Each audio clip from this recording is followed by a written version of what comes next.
আসসালামু আলাইকুম। স্বপ্ন পূরণের জন্য আছেন জব অ্যাসিস্টের সাথে থাকবেন স্বপ্ন পূরণ হওয়ার আগ পর্যন্ত ইনশাআল্লাহ। খাদ্য অধিদপ্তর পরীক্ষার জন্য গুরুত্বপূর্ণ ১০০টি বাংলা প্রশ্ন। আজকে আমাদের প্রথম পর্ব। খাদ্য অধিদপ্তরের সম্পূর্ণ প্রস্তুতির জন্য অবশ্যই জব অ্যাসিস্টের সাথে থাকুন। আজকে থেকে আমরা খাদ্য অধিদপ্তর পরীক্ষার সম্পূর্ণ প্রস্তুতির জন্য ক্লাস দেওয়া শুরু করব। যেহেতু আমাদের ঈদ ছুটি শেষ, ইনশাআল্লাহ জব অ্যাসিস্টের সাথে থাকুন। যিনি বিদ্বান তিনি সর্বত্র আদরণীয়। এটি কোন ধরনের বাক্য? এটি হলো জটিল বাক্য। নিচের কোনটি অঘোষ অল্পপ্রাণ ধ্বনি? এখানে অঘোষ অল্পপ্রাণ ধ্বনি হলো চ। পর্যালোচনা সঠিক সন্ধি বিচ্ছেদ কোনটি? পর্যালোচনার সঠিক সন্ধি বিচ্ছেদ হলো পর্য যোগ আলোচনা। অশ্ব মানে ঘোড়া, কিন্তু অশ্ম কি? অশ্ম অর্থ হচ্ছে পাথর। হাসেম কিংবা কাসেম এর জন্য দায়ী। বাক্যে কিংবা কোন শ্রেণীর অব্যয়?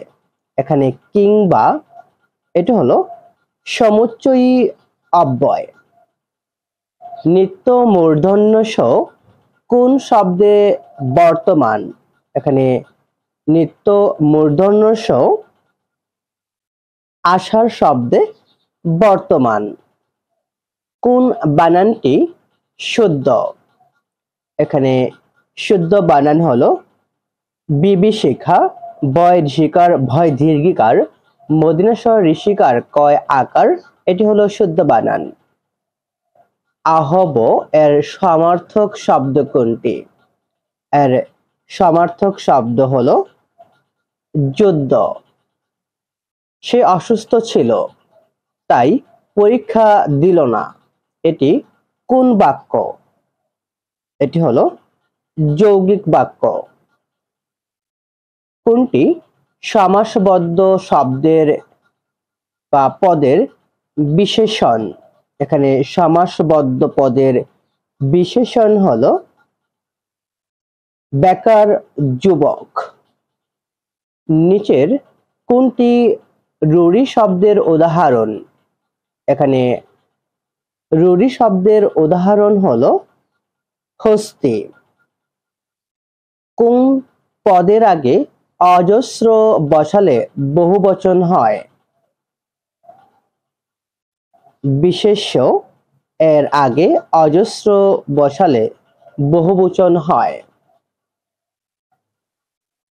যে বিশেষণ পদ কোন বিশেষ্য বা সর্বনাম পদকে বিশেষায়িত করে তাকে বলা হয় নাম বিশেষণ। আট কপালে বাগধারার অর্থ কি? আট কপালে বাগধারাটির অর্থ হচ্ছে হতভাগ্য। মহিমা শব্দের প্রকৃতি প্রত্যয় কোনটি? মহিমা শব্দের প্রকৃতি প্রত্যয় হলো মহৎ যোগ ইমন। রবীন্দ্রনাথের কোন গ্রন্থটি নাটক? এখানে রবীন্দ্রনাথের নাটক হলো রক্তকরবী। শ্রীকৃষ্ণ কীর্তন কাব্যের পদ সংখ্যা কয়টি? শ্রীকৃষ্ণ কীর্তন কাব্যের পদ সংখ্যা হলো 413টি। পুঁথি সাহিত্যের প্রাচীনতম লেখক কে? পুঁথি সাহিত্যের প্রাচীনতম লেখক হলেন ফকির গরিবুল্লাহ। মনসামঙ্গল এর লেখক কে? মনসামঙ্গল কাব্যের লেখক হলেন কানাহরি দত্ত। জল ভরো সুন্দরী কন্যা, জলে দিও ঢেউ, জলে দিছ ঢেউ, হাসি মুখে কও না কথা, সঙ্গে নাই মোর কেউ। ময়মনসিংহ গীতিকার কোন পালা থেকে সংগৃহীত? গানটি ময়মনসিংহ গীতিকার মহুয়া পালা থেকে সংগৃহীত। কেউ মালা কেউ তসবি গলায়, তাই তো জাত ভিন্ন বলায়। এই পঙ্কটির কার লেখা? এই বিখ্যাত পঙ্কটি রচয়িতা লালন শাহ। ভবিষ্যতের বাঙালি গ্রন্থটি কে রচনা করেছেন?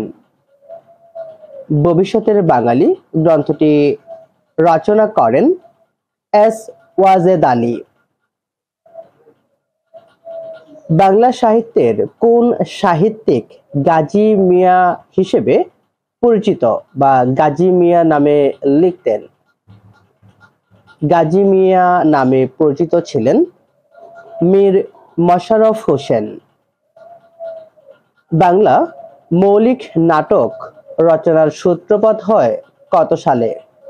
বাংলা মৌলিক নাটক রচনার সূত্রপাত হয়েছিল 1852 সাল থেকে। ঢাকা বিশ্ববিদ্যালয় কত সালে নজরুল ইসলামকে ডক্টরেট ডিগ্রি প্রদান করে? ডক্টরেট ডিগ্রি প্রদান করা হয় 1974 সালে। কোন গ্রন্থটি ঢাকা হতে প্রথম প্রকাশিত হয়েছিল? ঢাকা হতে প্রথম প্রকাশিত হয়েছিল নীল দর্পণ গ্রন্থটি।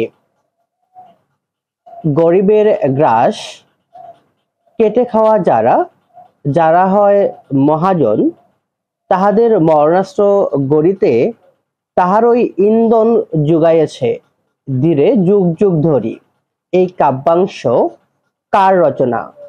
এই কাব্যাংশটুকু রচনা করেছেন বেগম সুফিয়া কামাল। অপরাজিতা উপন্যাসের লেখক কে?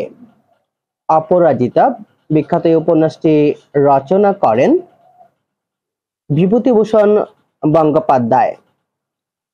কোনটি রবীন্দ্রনাথ ঠাকুরের রাজনৈতিক উপন্যাস? রবীন্দ্রনাথ ঠাকুরের রাজনৈতিক উপন্যাস হলো ঘোড়া। মুনীর চৌধুরী রচিত কেউ কিছু বলতে পারে না এটি হলো মুনীর চৌধুরী রচিত একটি অনুবাদ নাটক। বেদের মেয়ে গীতিনাট্য কে লিখেছেন? বেদের মেয়ে গীতিনাট্য এটি রচনা করেন জসীমউদ্দীন। বিদ্যাসাগরের রম্য রচনা কোনটি? বিদ্যাসাগরের রম্য রচনা হলো অতি অল্প হইল। মেঘ বলে চৈত্রে যাব কাব্যগ্রন্থের কবি কে? কাব্যগ্রন্থের কবি হলেন আহসান হাবীব। আবার আসিব ফিরে ধানসিঁড়িটির তীরে কোন কবির কবিতা থেকে নেওয়া হয়েছে? এটি জীবনানন্দ দাশের কবিতা থেকে নেওয়া হয়েছে। কাজী ইমদাদুল হক এর আব্দুল্লাহ উপন্যাসের উপজীব্য কে? আব্দুল্লাহ উপন্যাসের উপজীব্য হলো তৎকালীন মুসলিম মধ্যবিত্ত সমাজের চিত্র। এখনো দেখনি তুমি, এখানে নি কি হিসেবে ব্যবহৃত হয়েছে? এখানে নি এটি ক্রিয়া বিশেষণ হিসেবে ব্যবহৃত হয়েছে। নিচের কোন বানানটি শুদ্ধ? এখানে শুদ্ধ বানান হলো দ্ব্যর্থ।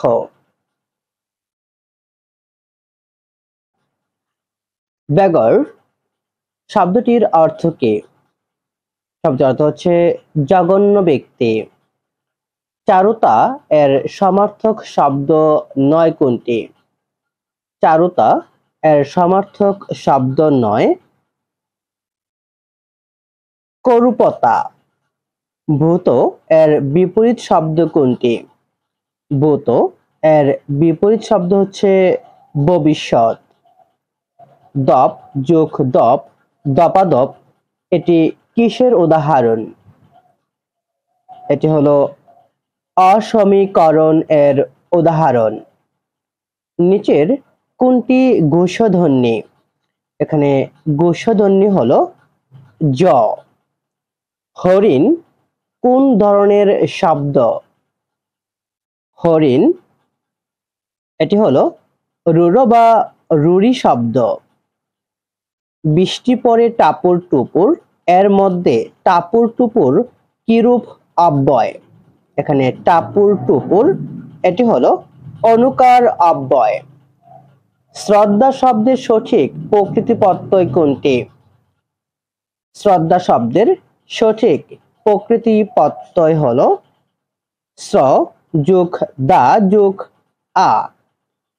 দরিদ্র কোন ধরনের পদ?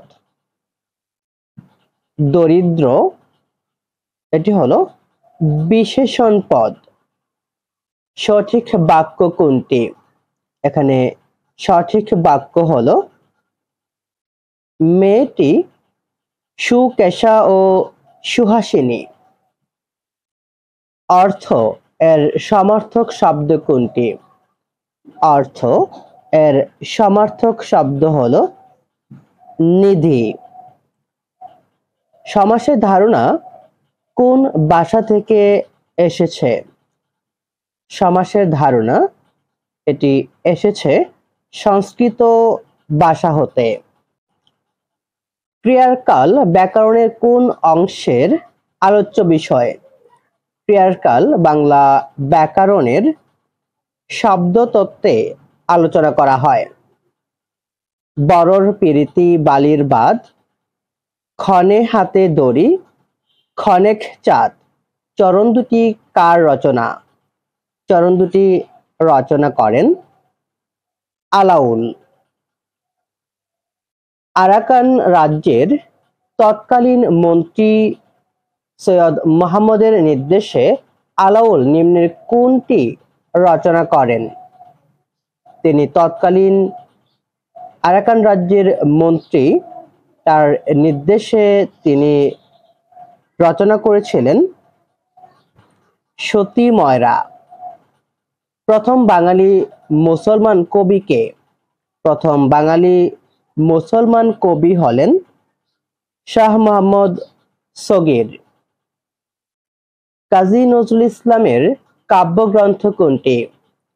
কাজী নজরুল ইসলামের কাব্যগ্রন্থ হলো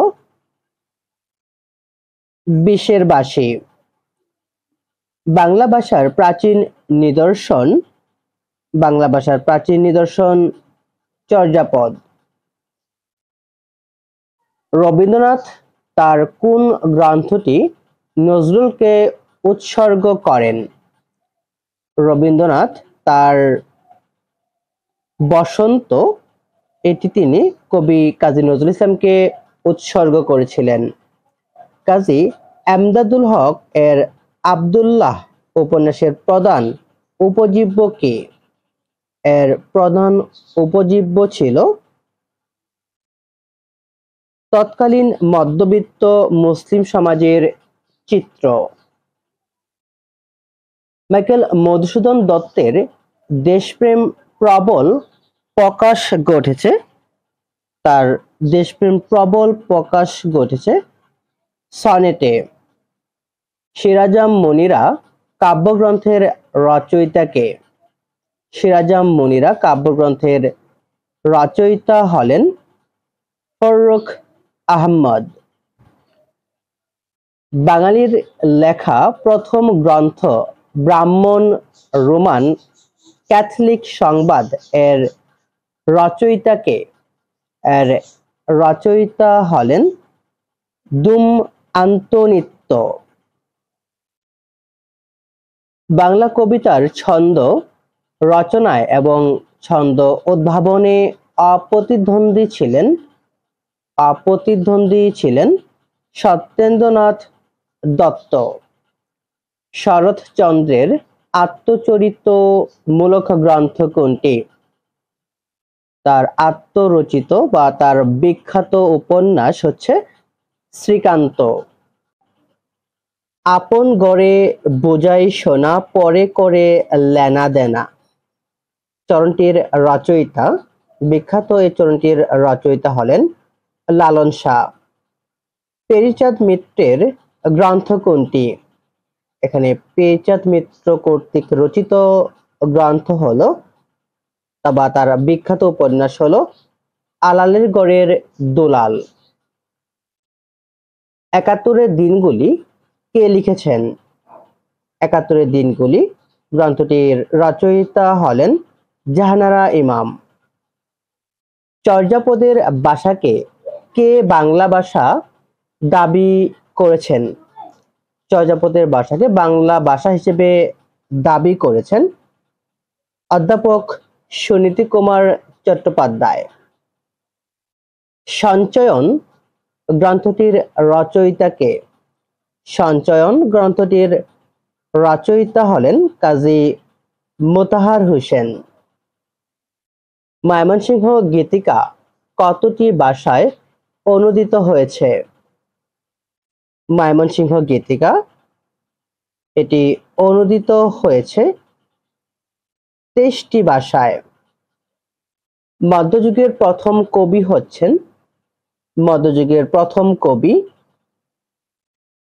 বড়ুচণ্ডী দাস। বাংলা নামের উৎপত্তি সম্বন্ধে কোন গ্রন্থে উল্লেখ আছে? বাংলা নামের উৎপত্তি সম্বন্ধে উল্লেখ আছে আইন-ই-আকবরী গ্রন্থে। সত্যবিধানের নিয়ম অনুসারে স্বাভাবিকভাবে কোন শব্দে মূর্ধন্য হয়েছে? মানুষ শব্দটিতে কোন বানানটি শুদ্ধ? এখানে শুদ্ধ বানান হলো পুরস্কার, এটি হলো শুদ্ধ বানান। যুক্ত বর্ণটি বাংলে কোন কোন বর্ণ পাওয়া যায়? যুক্ত বর্ণটিকে বাংলে এখানে হ এবং দন্তান্ন এই দুইটি বর্ণ পাওয়া যাবে। চক্ষু রোমমিলন শব্দের সন্ধি বিচ্ছেদ কোনটি? চক্ষু রোমমিলন শব্দটির সন্ধি বিচ্ছেদ হলো চক্ষু যোগ উন্মিলন। রিকার র মূর্ধন্য এর পরে নিয়ম অনুযায়ী বসে মধ্যাহ্ন। বাংলা বর্ণমালায় সরল বা সংযুক্ত বর্ণ কয়টি? বাংলা বর্ণমালায় সরল বা সংযুক্ত বর্ণ হলো 50টি। স্বরধ্বনির মধ্যে কয়টি যৌগিক বা দ্বিস্বর ধ্বনি রয়েছে? স্বরধ্বনির মধ্যে যৌগিক ধ্বনি রয়েছে 2টি। এই প্রশ্নটি বিভিন্ন পরীক্ষাতেই বারবার আসে। পঞ্চম স্বর অর্থ কি? পঞ্চম স্বর অর্থ হলো কোকিলের সুরলহরী। অগ্রপশ্চাৎ না ভেবে কাজ করে যে কথাটির এক কথা প্রকাশ কি? অগ্রপশ্চাৎ না ভেবে কাজ করে যে তাকে এক কথায় বলা হয় অবিমিশ্রকারী। ভাষার বিচারে কয়টি গুণ আবশ্যক? ভাষার বিচারে 3টি গুণ আবশ্যক। নিযন্ত এর সন্ধি বিচ্ছেদ কোনটি? নিযন্ত এর সঠিক সন্ধি বিচ্ছেদ হলো নিচ যোগ অন্ত। রাশি রাশি কোন অর্থ প্রকাশ পায়? রাশি রাশি এটি দ্বারা প্রকাশ পায় বেশি। সমাস নিষ্পন্ন পদটির নাম কি? সমাস নিষ্পন্ন পদটির নাম হলো সমস্ত পদ। সমাহার অর্থে কোন সমাস হয়? সমাহার অর্থে দ্বিগু সমাস হয়। সকলকে মরতে হবে কোন কারকে কোন বিভক্তি? এটি হলো কর্তায় দ্বিতীয়া। সেই সময় গ্রন্থের লেখক কে? সেই সময় গ্রন্থটি রচনা করেন Sunil Gangopadhyay. The spirit of Islam গ্রন্থের রচয়িতাকে? দ্য স্পিরিট অফ ইসলাম গ্রন্থটি রচনা করেন সৈয়দ আমির আলী। গুলিস্তা কে রচনা করেন? গুলিস্তা রচনা করেন শেখ সাদি। নন্দিনী রবীন্দ্রনাথের কোন নাটকের চরিত্র? নন্দিনী এটি রবীন্দ্রনাথের রক্তকরবী নাটকের চরিত্র। রোমিও জুলিয়েট নাটকটি কার লেখা? রোমিও জুলিয়েট নাটকটি রচনা করেন শেক্সপিয়ার। বাংলা আদিবাসীগণ কোন ভাষাভাষী ছিল? বাংলা আদিবাসীগণ অস্টিক ভাষাভাষী ছিলেন।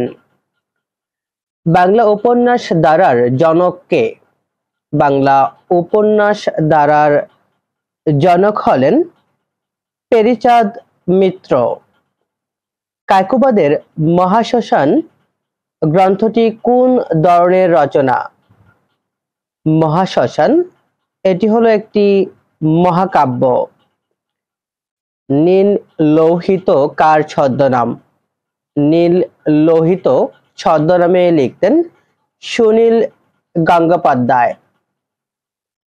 কাজী নজরুল ও মুজাফফর আহমদ একত্রে সম্পাদনা করেছিলেন। তারা দুইজন একত্রে সম্পাদনা করেছিলেন নবযুগ পত্রিকাটি। মম এক হাতে বাঁকা বাঁশের বাঁশরি, আর এক হাতে রণতুর্য, এটি নজরুল ইসলামের কোন কবিতার অংশ? এটি কাজী নজরুল ইসলামের বিদ্রোহী কবিতার অংশ। চর্যার প্রাপ্ত কোন সংখ্যক পদটি টিকাকার কর্তৃক ব্যাখ্যা হয়নি? টিকাকার কর্তৃক ব্যাখ্যা হয়নি। 11 নং বা 11 নং সংখ্যক পদটি ব্যাখ্যা হয়নি। জীবন স্মৃতি কার আত্মজীবনী? জীবন স্মৃতি এটি রবীন্দ্রনাথ ঠাকুরের আত্মজীবনী। কোনটি ইব্রাহিম খাঁর গ্রন্থ নয়? ইব্রাহিম খাঁর গ্রন্থ নয়। কুচবরণ কন্যা এটি ইব্রাহিম খাঁর গ্রন্থ নয়। বাকি আনোয়ার পাশা, ইস্তাম্বুল যাত্রীর পথ, সোনার শিকল এগুলো ইব্রাহিম খাঁ রচনা করেন। কোনটি কাজী নজরুল ইসলামের উপন্যাস? কাজী নজরুল ইসলামের উপন্যাস হলো কুহেলিকা। সৈয়দ আলী আহসানের উল্লেখযোগ্য গ্রন্থ কোনটি? সৈয়দ আলী আহসানের উল্লেখযোগ্য গ্রন্থ হলো একক সন্ধ্যায় বসন্ত। লেট দেয়ার বি লাইট কার প্রামাণ্য চিত্র? বিখ্যাত এই প্রামাণ্য চিত্রটি রচনা করেন জহির রায়হান। দেয়াল রচনাটি কার? দেয়াল রচনা করেন হুমায়ুন আহমেদ। কাজী নজরুল ইসলাম এর জন্মস্থান কোথায়? কাজী নজরুল ইসলামের জন্মস্থান হলো বর্ধমান।